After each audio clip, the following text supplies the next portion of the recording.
So let's start with this new problem, time-based key values there. You can go ahead and read the problem.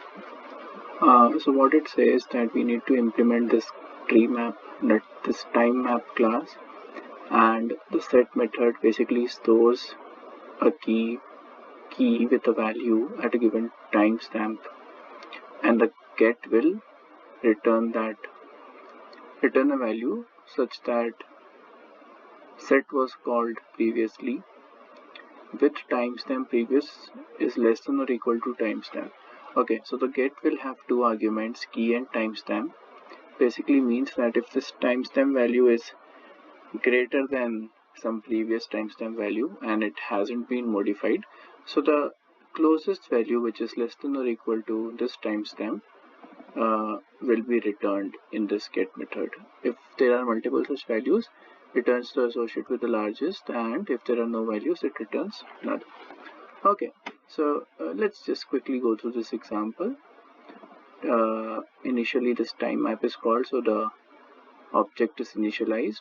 The set method is basically foo, bar and 1, and if you see set method, it's string value and timestamp. So foo is the key, bar is the value, and 1 is the timestamp. Now the get is called for foo. So at one timestamp, so 1 exists, so bar will be returned, right? So bar is returned. Next there is foo and 3 for get. So 3 times timestamp is not there, so which is the largest timestamp which is less than or equal to 3? It is still 1, so bar is returned, and similarly and so on. So what comes to your mind? I'll think of the most brute force solution which comes to my mind is to use a normal map data structure, and then on the set method I can simply return. Okay, so let's start with the map method. So I'll declare a map, an ordered map. What is the type of my key? It is string. And what is the value? Now remember, one key can have multiple values because it's a different timestamp, right? So, and we need to keep track of all of them, right? So it is better to have some vector. I will use a vector of what? A vector of a pair, and the first part will be so how are you going to access it, right? So we need to we might want to sort it based on timestamp such that we get what we need, right? So let's store the timestamp first, and then let's store the value which is of string type. So this is done, vector pair is done, and for the map is also done. Let's name it MP. Okay, so now so we have created our map which will have this kind of a thing. So it's basically key to a vector of, it's a vector, okay, a vector of pairs with time and value. Okay, so now a set function is relatively easy to fill because we just need to fill the map, right? So MP of key will be equal to, it's not equal to because it's a vector, right? So it should be dot pushback. Oh, sorry. Dot pushback. And what are we storing? We are storing time and this thing. So timestamp will be my first argument and my value. Okay, so this set method will do this part. Now the get method. Okay, so the get method should return the value such that there should be some value associated with that key. So our first check would be if mp dot find a key is equal to null. It means that this does not exist, so I'll simply return null in this case as mentioned. Now if there is some value, right, let's say there is some value, let's say we will use the same example. Okay, so for the whole time, set is called in this example 1 and 2 times. Okay, so the first value, I'll just write it like this: foo is basically first value is at timestamp 1 and the value is bar, right? Another value is bar 2 at timestamp 4. Okay, so this is basically how my map looks. Now if I am given at this point, at this point, let's say after this I am given get of anything, get of 4 or get of 2. So get of 2 should return this bar. So it is very, and it will only always come in sorted manner. I think they have mentioned that. Implement the TimeMap class, source the key and the value at the given timestamp. Is there any constraints like that? Okay, all the timestamps are set are strictly increasing. Okay, so it will come in increasing order. We don't need to sort it. Otherwise, we would have sorted it based on the timestamp. But since it is coming in sorted manner, we'll just use this thing. So, what do we need to retrieve? We need for int I is equals to my timestamp. Let me start from 0 only. 0 still I less than or equal to my timestamp I plus plus, and then I will search. So these are all the timestamp values. I'll just look if there is a value in the map, and this is a vector, right? So what I need to do, it should be something like what is the first value of it? So the first value is my let me just gather my thoughts here. Okay, so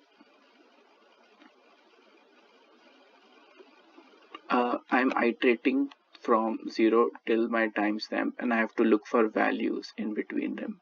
So I'll declare this string val, which will be equal to my mp of key, and the second variable would be okay, so I need to look for this value, right? It is already storing it there. So instead of here value, let me use okay. So what is my vector? Let me do it in a proper manner. Okay, auto of my vector is equals to mp of key, right? This will be a vector. Now I need to check if we are doing a linear search here. So if my v dot okay, if I is equals to v dot first, which is my timestamp, then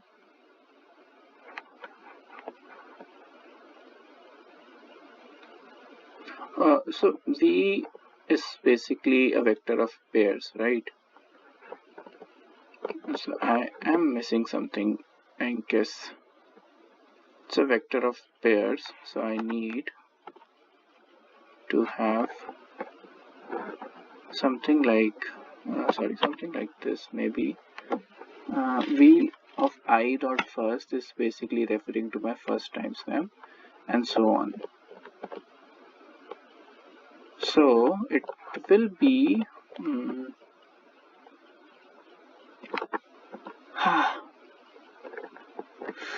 to just remove everything and gather my thoughts. Okay. So this is my vector v, which represents MP of key. MP of key stores my vector in this form. Let's say I get function for timestamp 3. Okay, so 3 is not there in this vector, which is the closest value less than or equal to 3 is 1. So I should return var in this case. But how do I search this vector? This vector represents v as I have denoted it, right? So v of this will be I, right? So it's simple. Okay, so let me just do it. Let me write int time. It's nothing but v of I dot first, right? And string val is nothing but v of I dot second. Okay, and now I need to look, but we don't have that much size for our vectors. It's a 1 by 1 thing. So I think an optimal I think we just need to do a check here that if my time becomes greater than timestamp, that is where I will break this loop, right? So this string val should actually, okay, there's too much confusion, but I think it would be better if we declare it outside.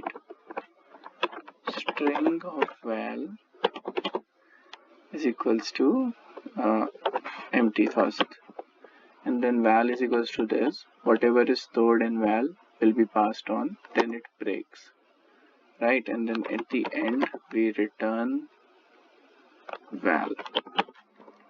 However, there is one problem in this, because my length of the vector is not till timestamp.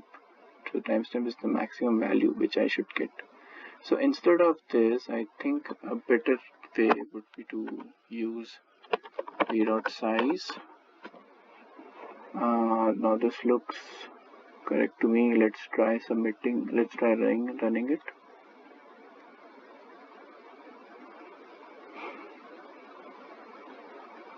I think there's some problem because it's taking a lot of time. Yeah, it's TLE. Okay.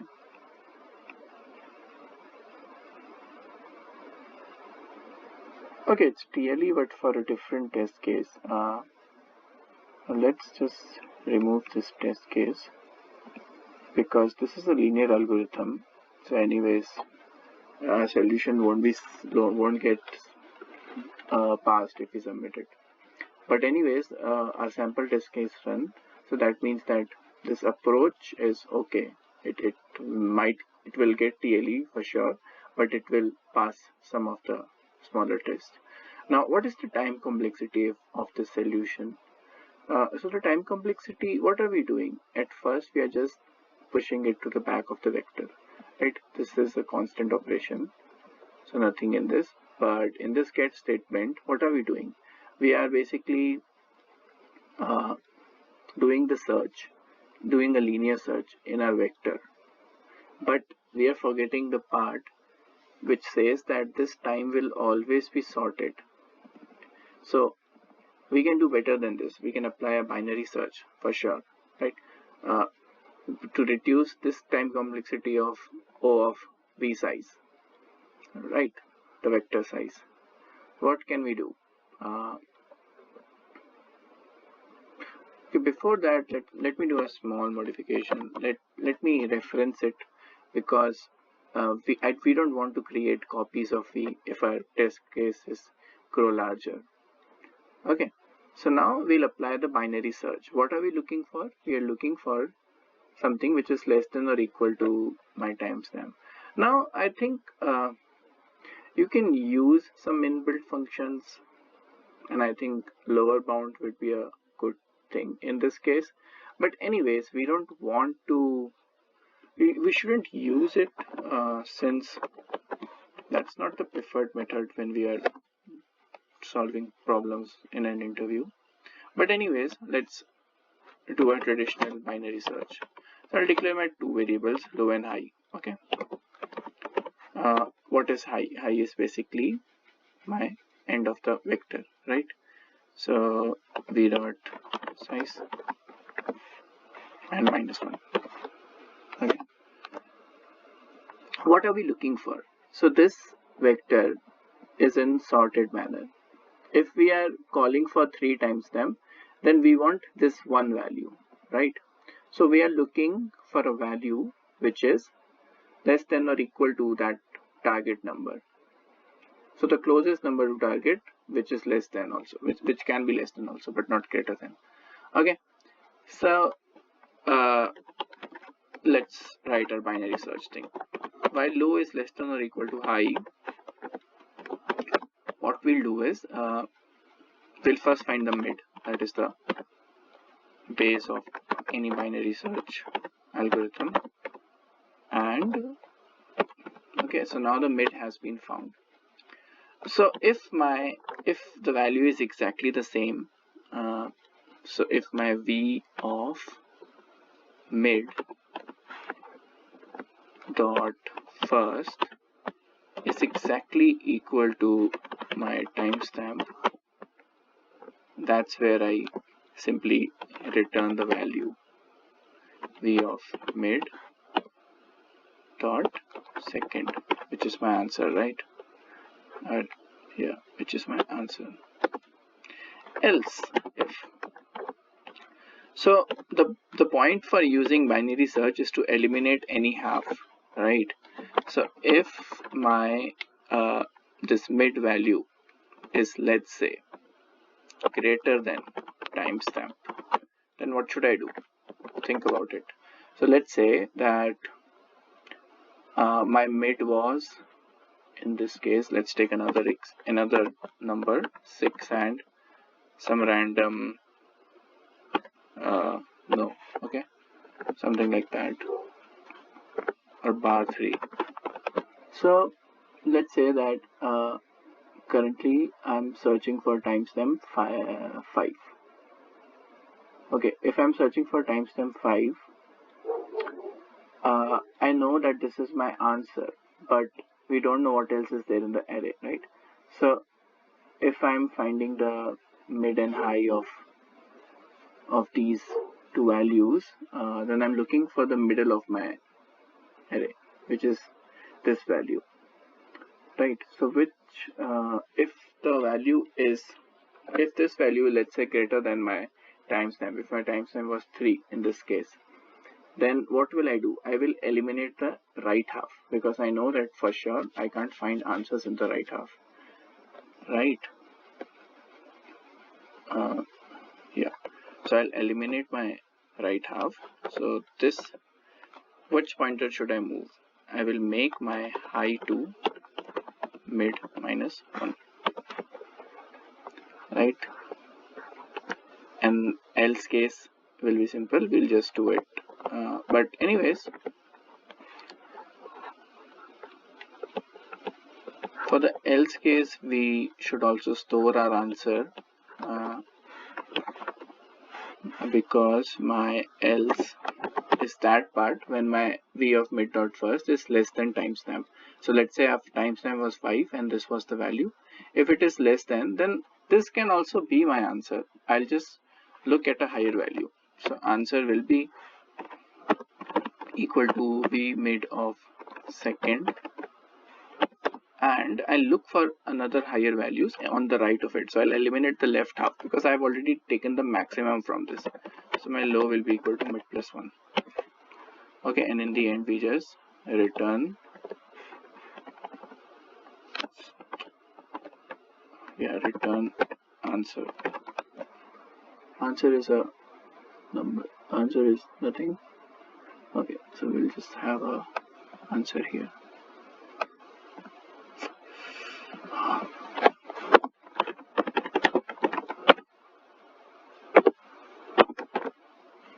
Okay, yeah, let's try submitting it. Let's try running it first. Okay, this test case works. Now let's try and submitting it. Okay, so it is accepted. But what is the time complexity of this solution? What we did was we eliminated this linear time complexity to search in the vector to a log of n size. So this is log of v dot size, which drastically improves our time complexity because the values of timestamp can exist till 10 raised to 7. Right. Alright, see you in the next problem.